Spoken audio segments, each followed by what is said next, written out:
Hello everybody, welcome back. Listen, nothing's really going on in the MMA space at the moment. I say that, and then some big massive news will drop later on. But regardless, nothing's going on in the MMA space at the moment. So I thought I'd give my champion predictions by the end of the year per weight class. So I got asked to make this video in one of my TikTok comments. It's a long video and it needs a bit of explanation, so I thought I'd do it on YouTube. I appreciate the 400 subscribers I am at now. Thank you all very much for the people that have come over and that have just seen my videos pop up on the YouTube algorithm. I appreciate it. If you enjoy this content, please do drop a like, la-di-dee-da-da-do. Let's get straight into it. Flyweight. I was thinking about this and I kind of was going to go with the safe answer in Alexandre Pantoja, or just Pantoja. I mean, I butchered his first name, as I do with many names. You know, I'm a dingle, I'm an idiot.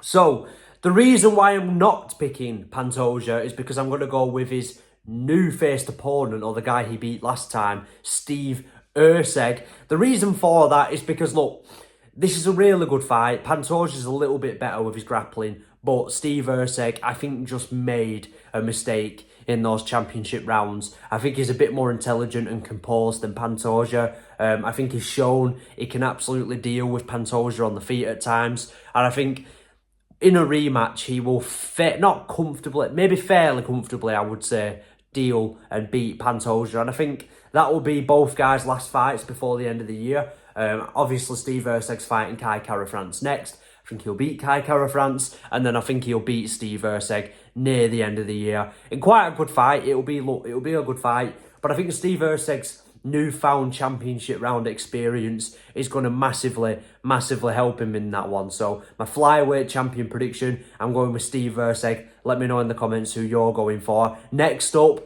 we've got the Bantamweight division. It's the stat division. Sean O'Malley's got a dangerous matchup in Merab Dvalishvili next, and I think Merab could beat Sean O'Malley. The thing what we're finding out is these kind of cardio fighters where they rely on a lot of volume, not the best form in the shots, a lot of forward pressure, you know, constant takedowns. They don't seem to fare well stylistically against the snipers that are composed under the pressure, that wait the moment, you know, feint and draw reactions out. And Sean O'Malley's also got really good volume punches. He's got power that Merab's going to have to respect. You know, it's going to be a really interesting fight. And the angles Sean O'Malley can find, his height and reach over Merab, Merab's strength on Sean O'Malley, his wrestling. It's going to be a really interesting fight. But I think Sean O'Malley is going to beat Merab by a decision. And then I don't know if he is going to fight again by the end of the year. Look, this is the era of inactive champions, unlike one, which we will get into later. Sean O'Malley will beat Merab by a decision. I just see it happening. He's so dynamic on the feet, so good with his angle, so good with his counter punching, and he has power that Merab's going to have to respect. Merab can't just wing shots. He can't just, a bit like with Henry Cejudo, we saw Merab kind of relax a little bit with the volume because he can't just disrespect Cejudo's power. That's why he got wobbled near the end of the first round, I do believe. I think that's the round it was in. Regardless, he got wobbled. So that's going to be a really good fight.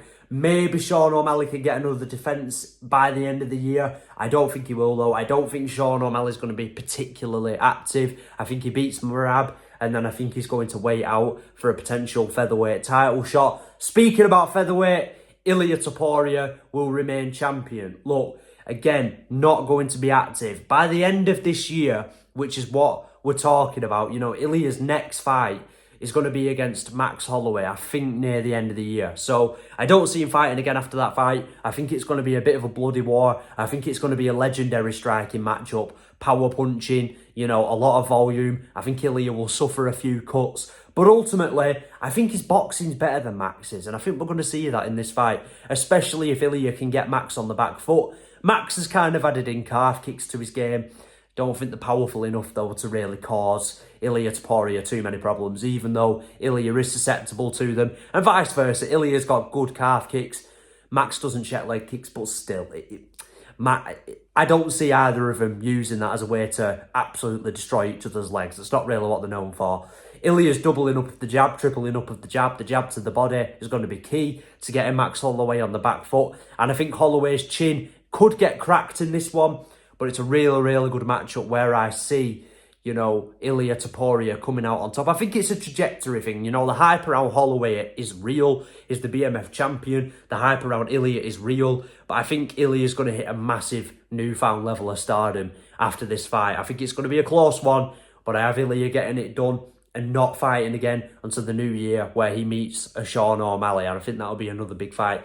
Then we move up to the lightweight division. Now, this for me is quite easy. We've got Arman Tsarukyan versus Islam Makhachev happening just before the end of the year. Again, I do believe. Or Charles Oliveira, who has thrown his name in the hat. I think he beats both. I think with Arman Tsarukyan, styles make fights on the feet, where Arman Tsarukyan's speed and power and versatility, his newfound striking ability, can cause Islam a lot of problems.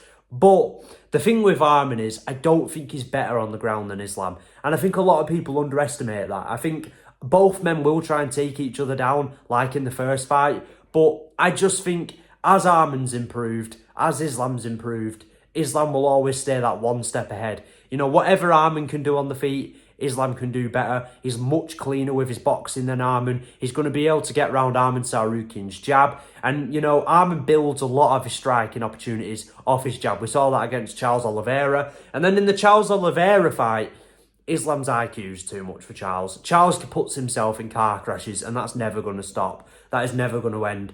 Charles has dangerous jiu-jitsu. I think if Charles went in with a game plan to stop the takedowns, which he didn't do against Islam, and he didn't do against Arman either. If he went in there to stop takedowns, we might see a different fight. But I don't think he would. I think he'd pull guard. I think Islam would add up the rounds. And I think this time Islam would stop him in the fourth, not as early. But either way, I have Islam Makhachev beating either Arman or Charles, depending on Arman's suspension that he's got going on here. I'm really excited to see Arman Tsarukyan's anti-bullying video, by the way.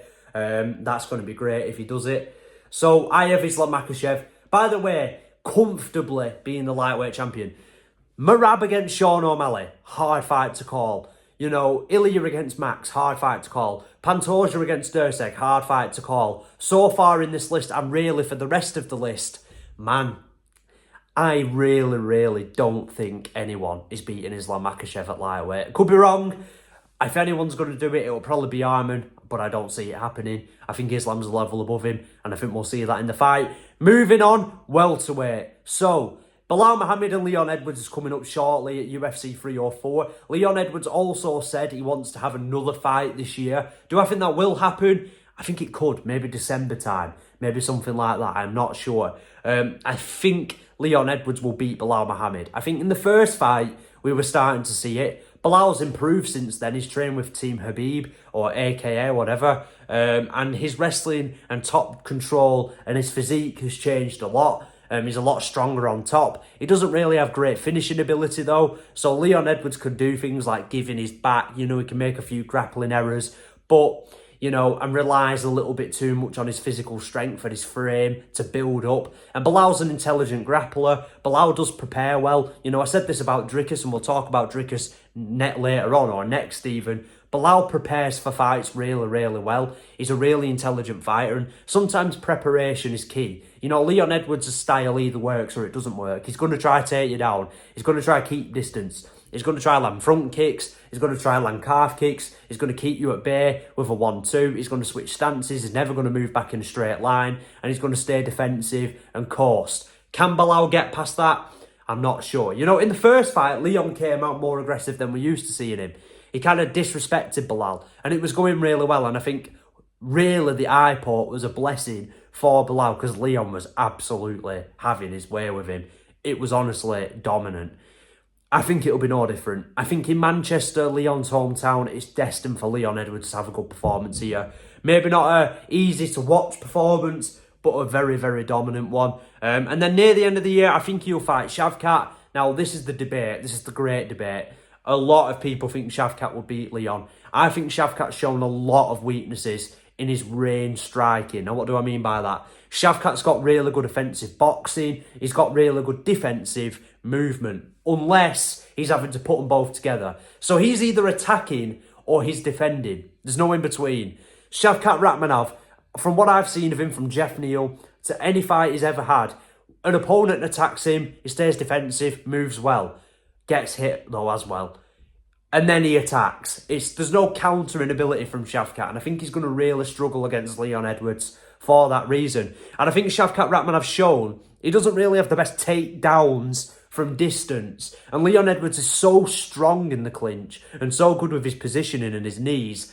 I think Shavkat Rakhmonov's not going to be able to find any trips. He's not going to be able to get that standing guillotine. He's not going to be able to find that choke from a standing position. You know, Leon stays intelligent in the clinch, he stays composed, and I think he'll be able to reverse Shavkat there. And I don't see Shavkat getting any trips. I don't see Shavkat taking Leon Edwards down at all from distance. You know, again, he doesn't have the best entries from distance. He's not known for his double leg and his single leg. He's known for bombarding you with shots, getting in the clinch, getting a trip, or finding a standing choke or something like that. I don't see that happening against Leon Edwards. I really, really don't. I think, again, Leon, although this will be a difficult fight for him, will adapt and should get it done. And, you know, with that run of, you know, Usman, Kobe, you know, Bilal, and then Shavkat, that is one hell of a win streak. One hell of a win streak that you'd be talking about there. And you could say it's biased, what I'm saying right now, but I personally think Leon Edwards will retain. Then, this is tricky. This is really, really tricky. I think Dricus will beat Israel Adesanya. Again, another retainer. I think a lot of champions are going to retain the belts this year. I think Dricus du Plessis beats Israel Adesanya. And I think he will not fight again until next year. You know, he's fought Sean already earlier in the year, Sean Strickland.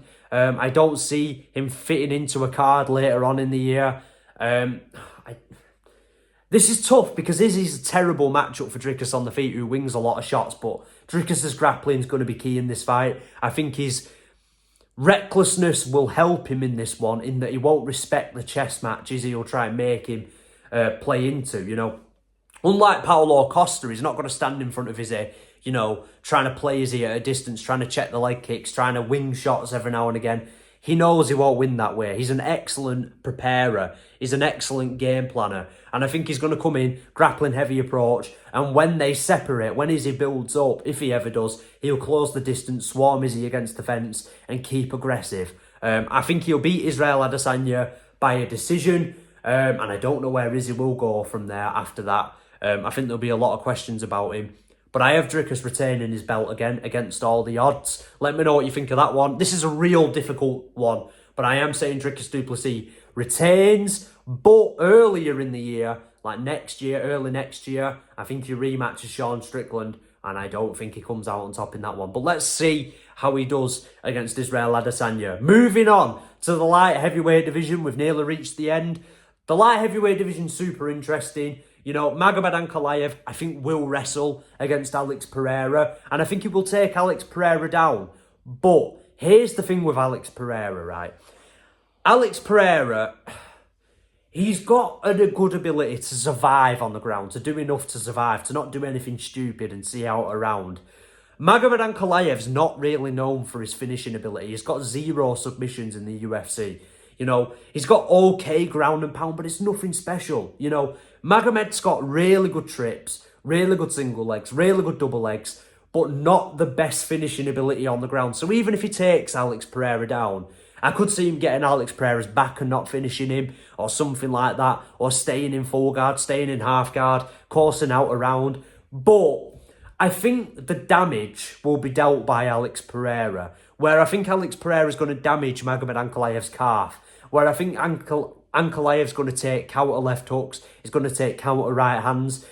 Ankalaev doesn't lead the dance as good as he is sitting back. And if he sits back and waits on the back foot, and Alex Pereira pressures him back, bouncing, he's the longer man, he pokes at Magomed Ankalaev's calf, he's going to take out Ankalaev's lead leg, and that might cause Ankalaev to lose the drive in his takedowns.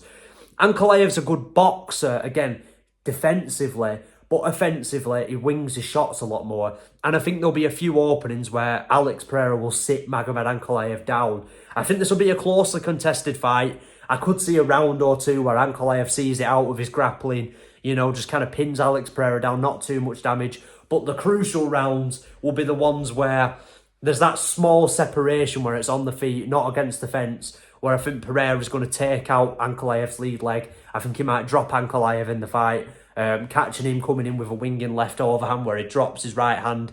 Pereira catches him with a lead left hook, sits him down. It's going to be a really interesting one, but I think Pereira retains in a close decision against Magomed Ankalaev or a late stoppage. And then he's so active, it's unbelievable. But I don't know if he does fight. He could do. But I don't know who he'd fight against. You know, I think he beats Hill in a rematch. I think it would be Jamal Hill, to be honest with you. I think he beats Ankalaev. And even if he fights a Jamal Hill near the end of the year, I think he smokes Hill in the first round. But that Ankalaev fight is certainly no easy feat. Then finally, we're going to heavyweight. I think that Tom Aspinall will be crowned the heavyweight champion, but not by beating John Jones. I think John Jones and Stipe will have their fight at Madison Square Garden in November. I think John will beat Stipe, and I think John will retire from MMA. He'll beat him at Madison Square Garden. It'll be a dominant first round finish. We could see Stipe maybe even retire, but I think John Jones will retire from combat sports, from MMA. The belt will be vacated. By that time, Tom Aspinall will have beaten Curtis Blades at UFC 304, and I think he will be crowned the heavyweight champion, similar to how Robert Whittaker did when GSP retired from the sport of MMA. I think he'll be crowned the world champion. He will have defended his interim title against Curtis Blades, so it's kind of natural that he would already be seen as a legitimate champion, and he kind of already is, more so than John Jones. And then I think maybe in December, Tom Aspinall gets on a card again with Leon Edwards and fights Cyril Gann, where I think Tom will defend his world title properly for the first time. Or even if it is vacated, what I'm saying is I think Tom Aspinall will be your next heavyweight world champion. If John and Stipe fought, that'd be great, but John won't have a turnaround from the 9th of November to December. He just won't. So either John Jones defends it against Stipe and finishes the year off as champion, but in my opinion, just to spice it up a bit, I'm going with John vacating and the belt being given to Tom. Let me know what you all think of these predictions. I've only had 2 title changes, one by default, you know, in the video. This might seem a little bit boring, but that's just the way I see it playing out. Let me know what your predictions are by the end of the year. Thank you all very much for watching. See you all in the next one. Goodbye.